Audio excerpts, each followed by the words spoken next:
I'm beholden to the organizers for this very kind introduction. Thank you very much, and I'm truly delighted to be here. I don't eat the product you produce, but I guess I know something about this industry.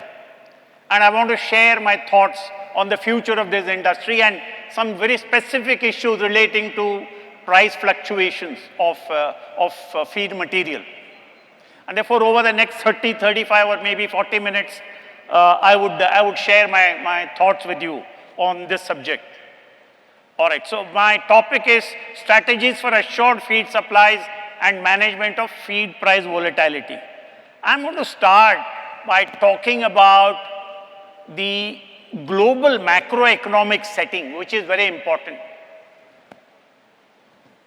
If you permit me, I'll also say some certain things, certain statements in Hindi, because I was told that a significant part of the audience also will be comfortable listening to me in Hindi. But I must assure you, my Hindi will be Bombaya Hindi, so you have to tolerate that.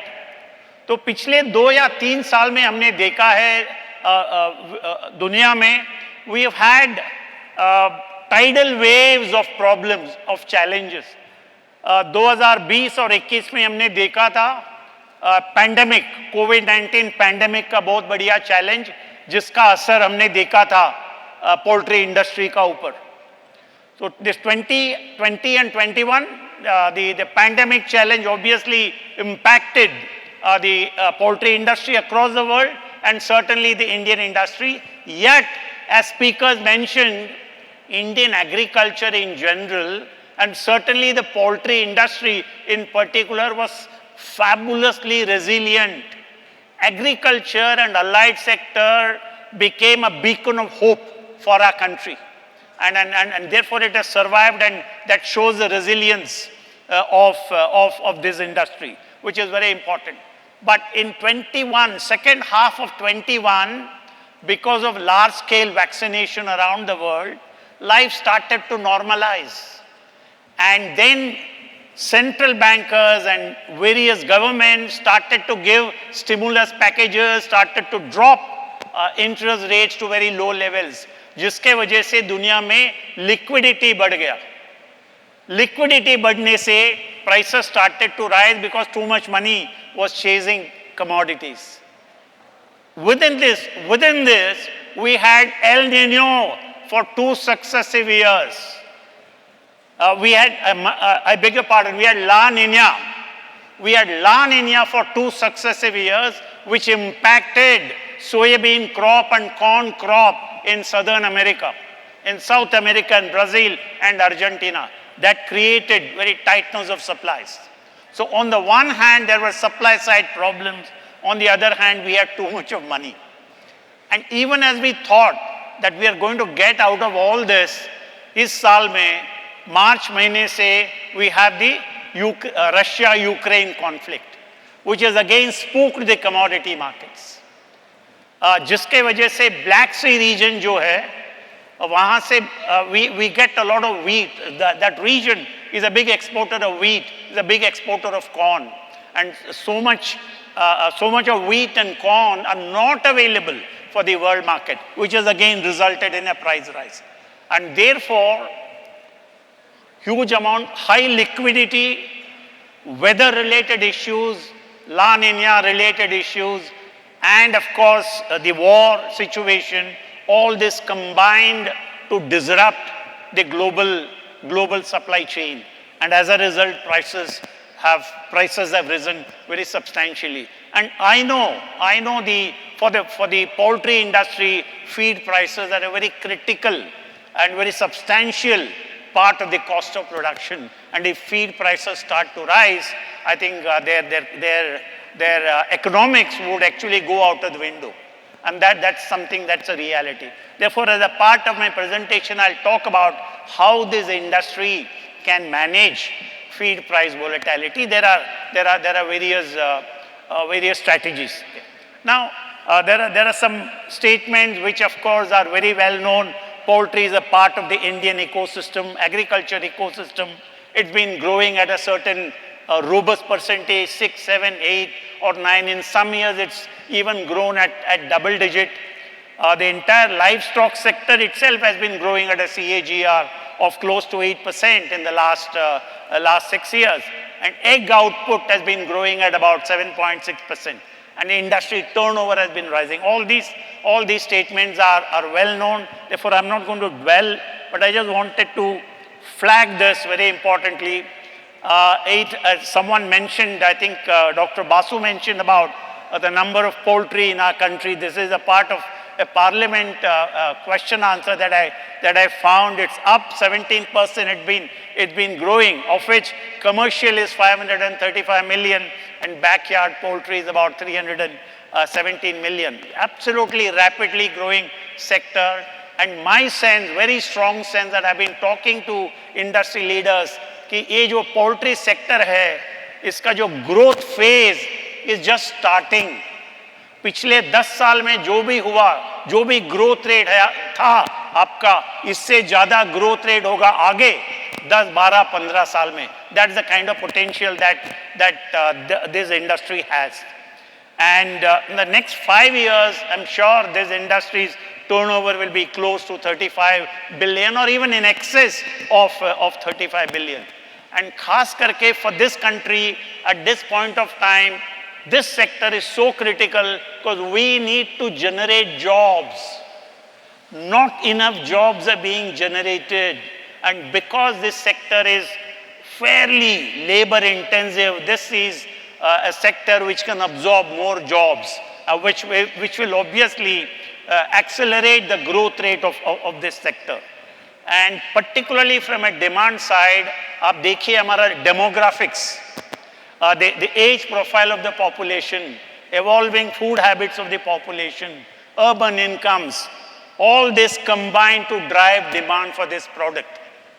And I'm not going to again age. We are actually a country of very young people, and therefore, and because of connectivity, because of the ICT revolution, information and communication technology revolution, there is a lot more now connectivity among people. And a huge, we have a youth which is highly aspirational, and they know what's happening around them and around the world.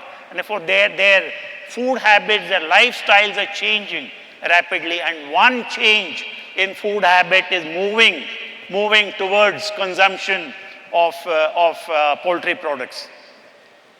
And therefore, this industry, fortunately, is getting more and more organized, which is a very, very positive sign. Now, I looked at the OECD FAO Agriculture Outlook. It comes out every year. Okay? The last outlook very clearly says, globally, जो भी हो रहा है, वो ज़रूर हमारा देश में होगा. Sorry, which is very clear. और globally क्या हो रहा है? विश्व भर में there is a long-term shift towards poultry as white meat demand continues to strengthen. Red meat से लोग दूर होकर के white meat के ओर आ रहे हैं. This is a global trend. और ये जो trend है हमारा देश में भी दिखाई देगा.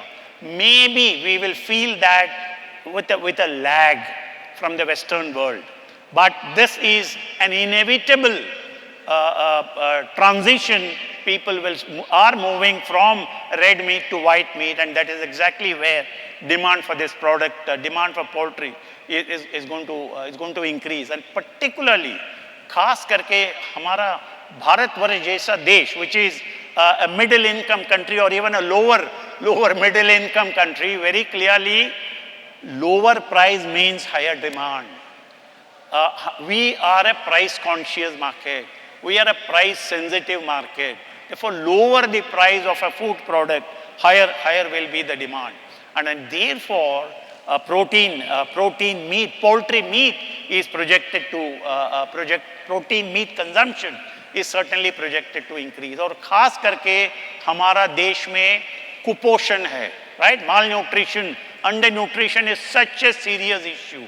And poultry as a food product is protein rich, and that will play a significant role in addressing our protein needs of this country. And I'll come to that probably a little later.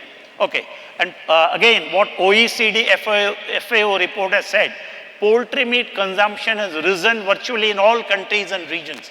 विश्व भर में बढ़ रहा है poultry meat consumption. And consumers are attracted to poultry due to lower prices, product consistency and adaptability. So these are strengths of the poultry industry, and of course higher protein and lower fat content. So these are major advantages of poultry products. हमारा देश में कई चुनौतियां हैं इस क्षेत्र के लिए, पोल्ट्री सेक्टर के लिए. ये जो क्षेत्र है poultry sector, in my view, has a lot of legacy issues. Okay, although in the last 8, 10, 12 years it has been growing rapidly, it is still facing a number of legacy issues. And कोई भी खिलाड़ी इस sector में जो है poultry sector में, he will be as good as the legacy permits him, as the ecosystem permits him. And therefore हमें इस ecosystem में बदलाव लाना है. We need to disrupt this ecosystem. We need to disrupt the status quo. We need to have creative disruption of this ecosystem, and only that creative disruption will allow this sector to grow much faster than the rate at which it has been growing.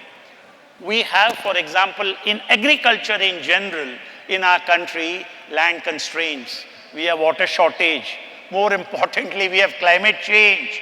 We have low crop yields. Then you have policy restrictions and lack of technology infusion. So all these are challenges for Indian agriculture in general. But certainly all these challenges are applicable to Indian poultry sector also.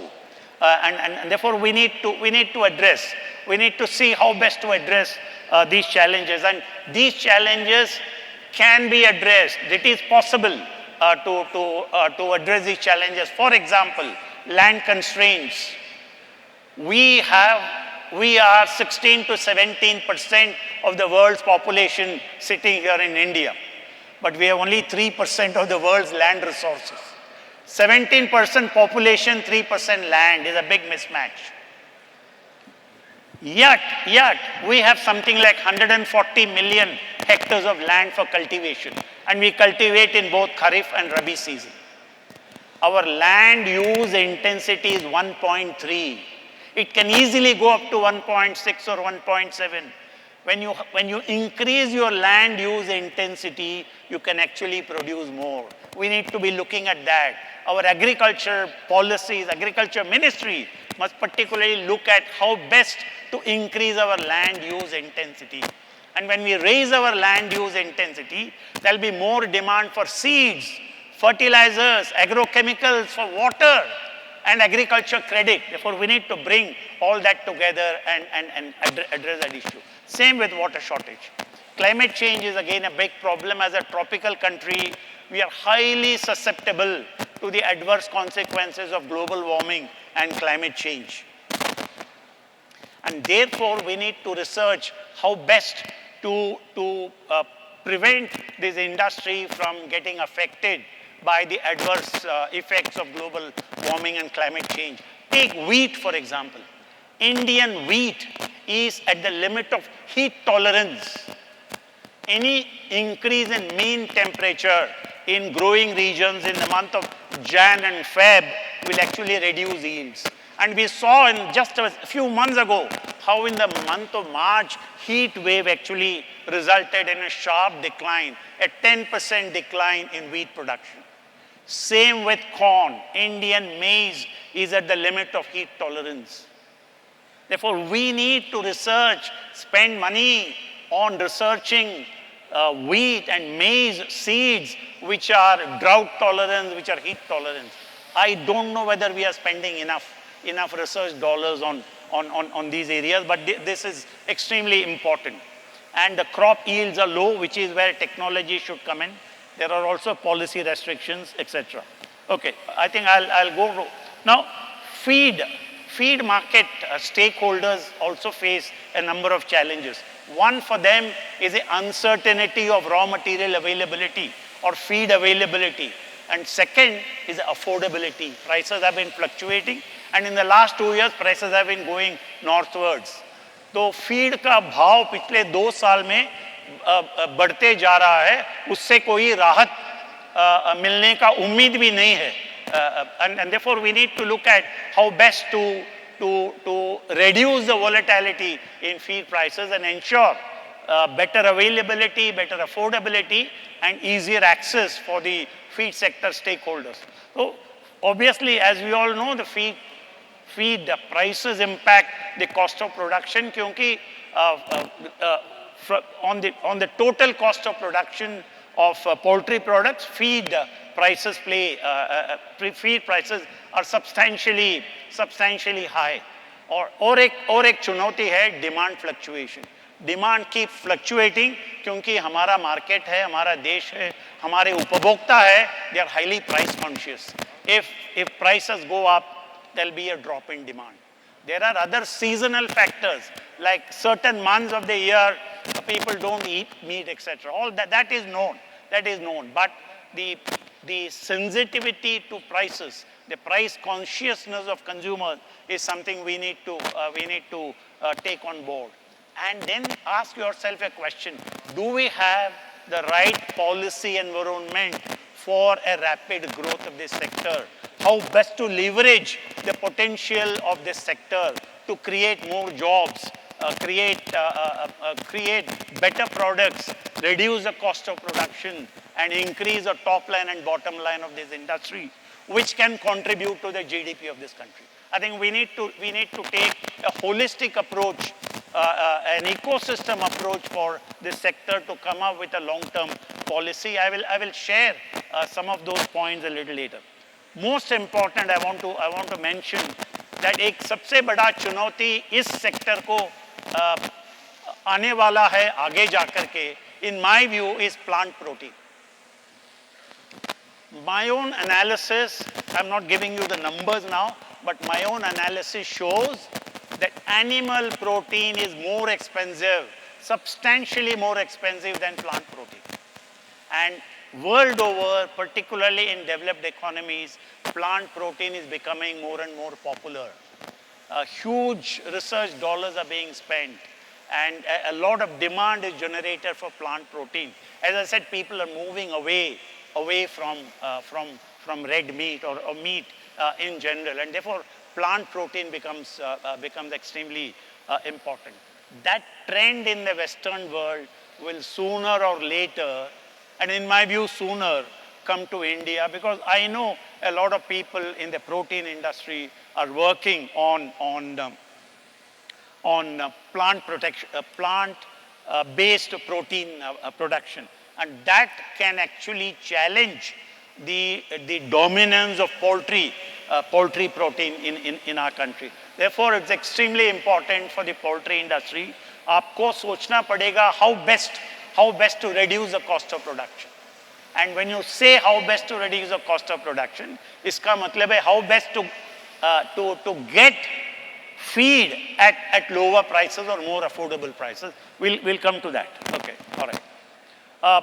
Therefore, I would think, given the fact that this poultry industry is growing, it's generating jobs, it is generating incomes, it's contributing to the economic activities of this country, its share in GDP is rising, and it must rise even faster.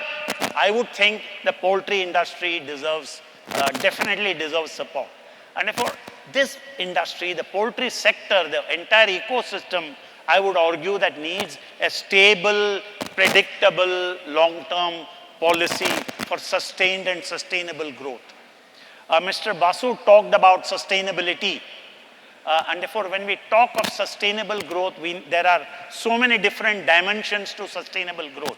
We need to have sustained growth, but we also cannot compromise on sustainability of growth. Therefore, we must have both sustained and sustainable growth. And therefore, I would argue that this industry, this sector deserves protection from undue price volatility as far as feed is concerned. And therefore, this is important because the industry certainly helps to advance India's nutrition security.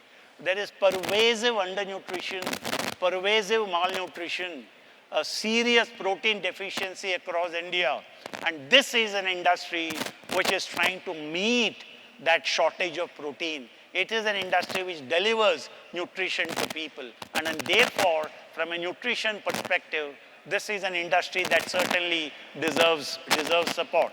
And the country, as we all know, certainly faces serious nutrition challenge. Look at our status, look at our rank in the Global Hunger Index. Look at our rank in the Human Development Index. I think these numbers are not flattering at all. These numbers are really worrying all of us. And therefore, this industry, because it contributes to the nutrition security of India, certainly deserves a lot more support than it does currently. Okay. Now, yes, I think I've talked about it, pervasive undernutrition. We have said all this. Our rank, yes, I think it's not, it's pathetic, let me put it very bluntly. So poultry is quite protein rich, and in my view, it's a myth to say that Indians are vegetarians. In my view, up to 70% of India's population can and will consume meat. Because it was not available, because it was not affordable until about, say, 10 or 15 years ago, people were forced to remain vegetarian. But lifestyles are changing. The younger generation is open to consuming meat. And therefore, 70% of this population is actually your captive consumers. But the costs are prohibitive. And therefore, the challenge for the industry is to make products that are more affordable for the consumers. And therefore, the challenge is, can you make it affordable? Now, to ensure adequate feed supply at economical rates, what should we do? We need to augment supply of feed and raw material for feed. I have a few suggestions, and I would actually draw the attention of Dr. Basu towards this. Look at, there are two key feed materials. One is corn and one is soy meal. We import in our country between 3 million and 3.5 million tons of soybean oil, which is a finished product. And that 3.5 million tons of soybean oil equals 20 million tons of soybean. हम करीबन 20 million ton का equivalent soybean का equivalent तेल का रूप में हम import कर रहे हैं, आयात कर रहे हैं. ये जो तेल का आयात हमारा हो रहा है, a part of this, in my view, and I would recommend, should be in the form of seed, should be in the form of soybean. And this soybean should be allowed on actual user basis to the feed industry.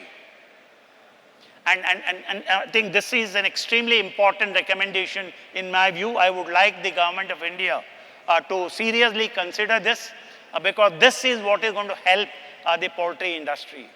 Today, the poultry industry is dependent on the solvent extraction industry for supply of soy meal. And when you import soya bean, the solvent extraction industry crushing soya bean has huge problems. They have huge idle capacity.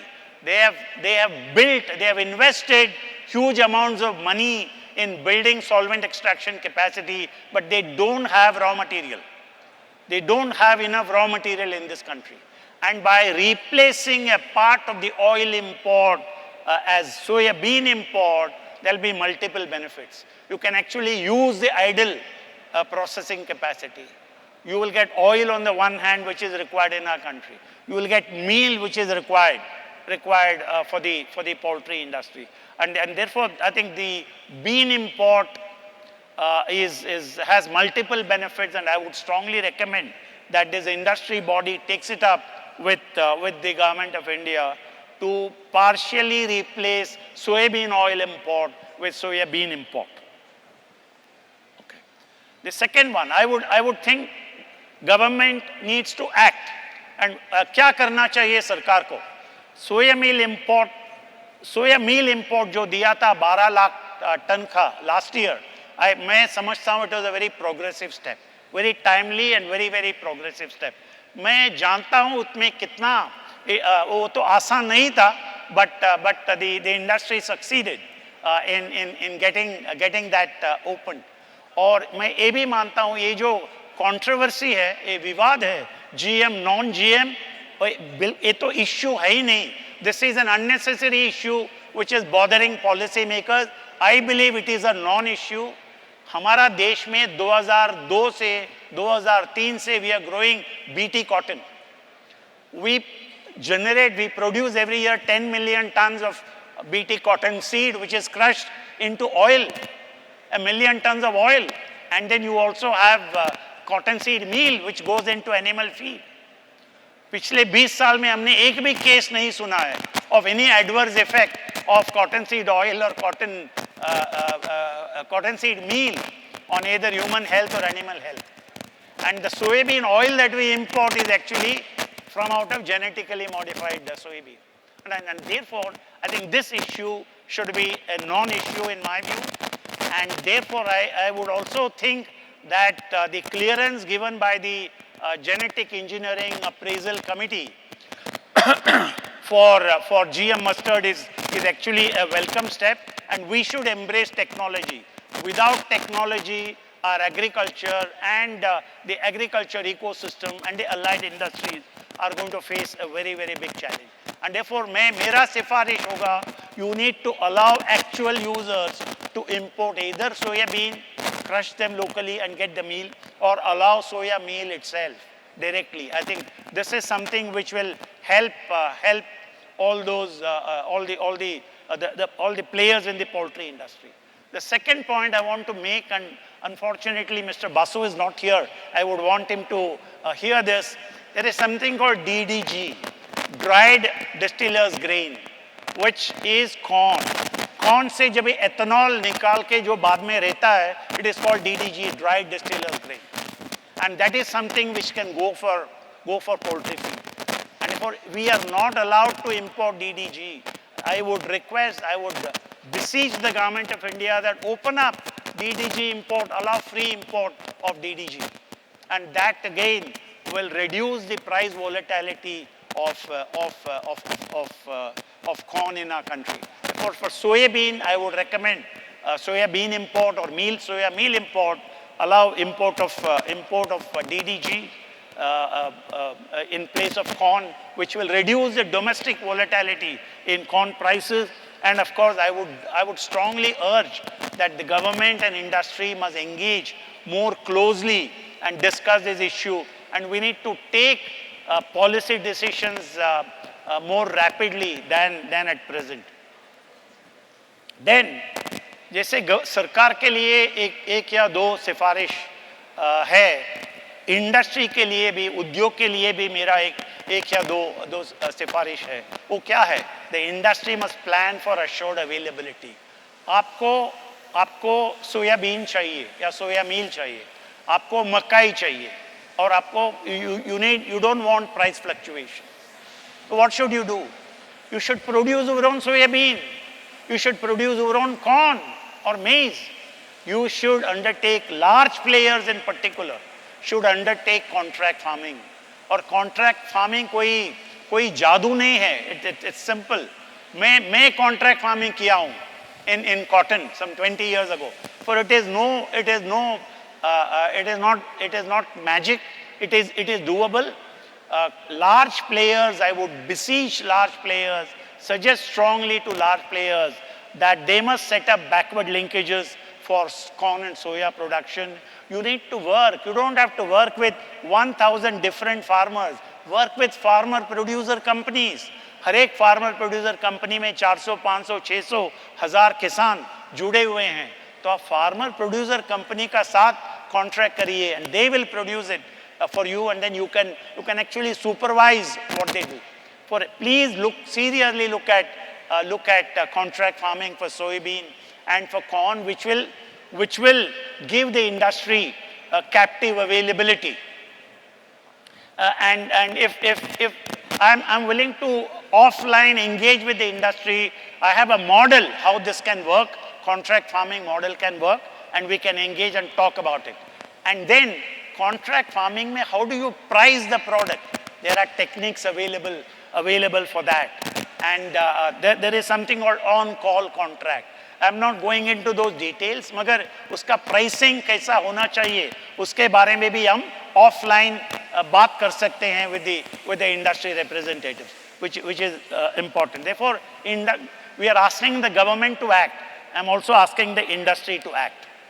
Then industry must act to manage the price risk. Commodity market में price volatility cannot be ignored. There will be price volatility. Because there are far too many factors that impact commodity prices. Or therefore you can't wish away commodity price volatility. Volatility होगा इस market में, ये मानकर ही हमें चलना पड़ेगा. मगर जब भी price volatility है, भाव में उतार चढ़ाव है, उसे manage कैसे करना, वही हमें सीखना पड़ेगा. And therefore we should be able to manage the prices. There are exchange traded derivative products with which you can hedge your price risk. मैं जानता हूँ इस industry में कई बार the industry has opposed hedging, industry has opposed derivatives trade. मैं मानता हूँ this is not the right approach. You need to learn how to hedge. I am willing to undertake, I am willing to do awareness and training and education programs for this industry, how best to hedge. क्योंकि hedging is not speculation.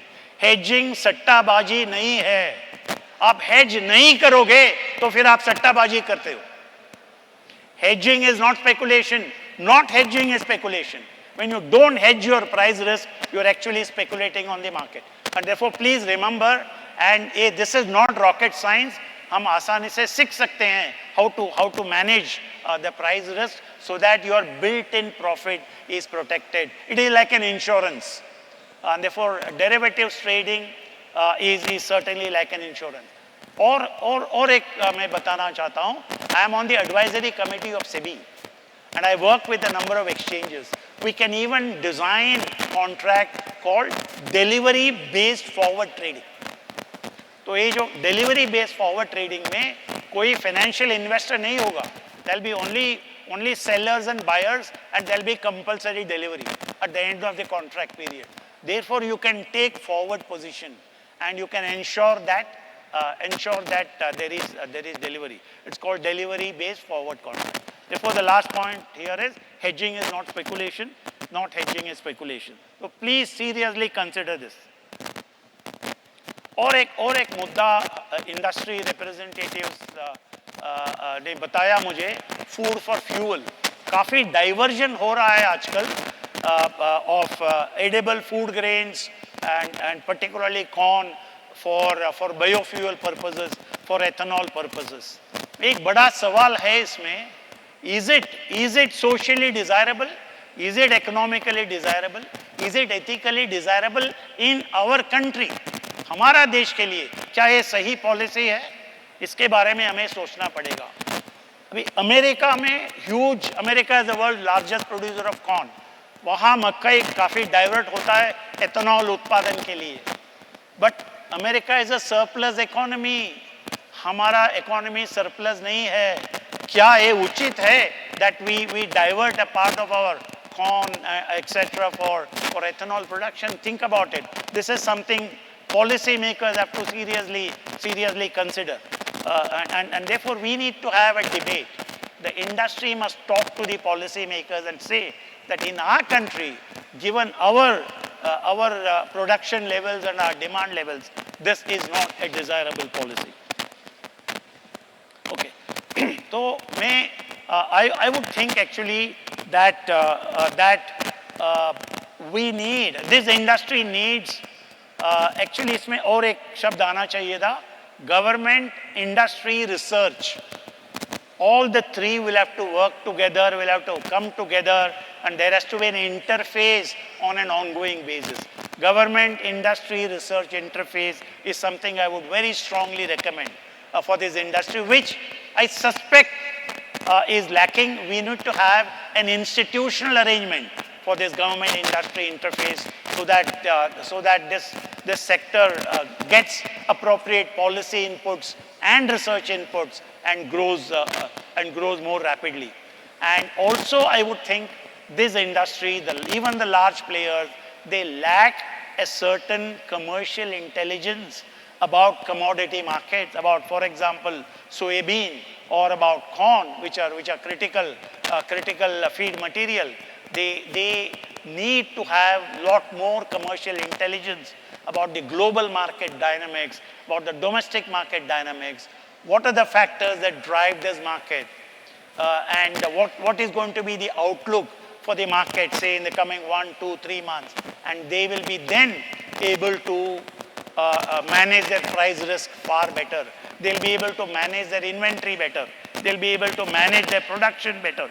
They'll be able to manage their cash flow better. And therefore, it is extremely important for the industry to set up a commercial intelligence and research desk. And I'm willing to actually teach and train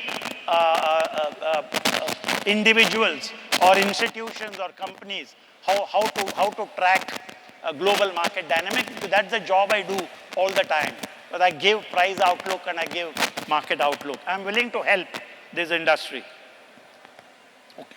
Then I think I'm probably coming towards the last of my slides. Does the industry know? आप जो उद्योग में हो, आप जानते हो आप 2030 में कहाँ होगे, या आप जानते हो आपको 2030 में कहाँ रहना है? I think you need to have a clear roadmap in your mind. आगे जाकर के 2025 और 2030, where do you want to be? और वहाँ जाने के लिए, वहाँ पहुँचने के लिए, what do you need? What kind of investments you need? What kind of research you need? What kind of policies you need? You need to have a very clear priority. You should know very clearly what kind of supplies are required, what will be the demand going forward, what kind of turnover you are aspiring for. I think therefore a roadmap towards 2025 and 2030 is something I want to very strongly recommend. And more important, you need a clear roadmap and strategy to achieve this demand projection. आप आज एक demand projection करोगे 2025 और 2030 के लिए, उसके लिए एक रोड मैप चाहिए और स्ट्रैटेजी चाहिए. How do you reach there? How do you meet those goals? And therefore आपको आज ही प्रोजेक्ट करना पड़ेगा, आज ही आपको एस्टिमेट करना पड़ेगा आपको कितने लेयर्स चाहिए 2025 और 2030 में, आपको कितने ब्रॉयलर्स चाहिए, उसके लिए फीड डिमांड क्या होगा, कितना होगा, वो वैक्सीन्स कितने चाहिए आपको, आपका प्रोसेसिंग कैपेसिटी क्या होना चाहिए 5 और 10 साल का अंतर में, और आपको इन्वेस्टमेंट क्या चाहिए, do you have enough skill sets? Then these are questions I would think that the industry must start seriously considering. Okay, let me. But I have something more. Do I have a few more minutes? I want to talk about. The fact that I'm seeing into the foreseeable future. I am seeing that the poultry industry's growth rate will continue to be above the national GDP growth rate. And that's a great achievement. But I would think that industry's growth rate can be even faster than what it is at the moment. And therefore, I would think if I look at the poultry industry as a sun, I think the sun has just started to rise in my view. And it is up to all the stakeholders in the sector to bask in this sunshine and benefit. And what is also important is that don't take the future of this industry, don't assume that without policy support, research support, investment support, that this industry will grow. It will grow, there is no doubt. But if you want to grow at a much faster rate, then you need a vision, you need a roadmap, you need to engage with research institutions, you need to engage with policymakers. And I've given a few suggestions for the government to act and for the industry to act. I think if you did all this, in my view, I think it's an extraordinary future that the Indian poultry sector will enjoy. I will stop here. Good luck. God bless you all. Thank you.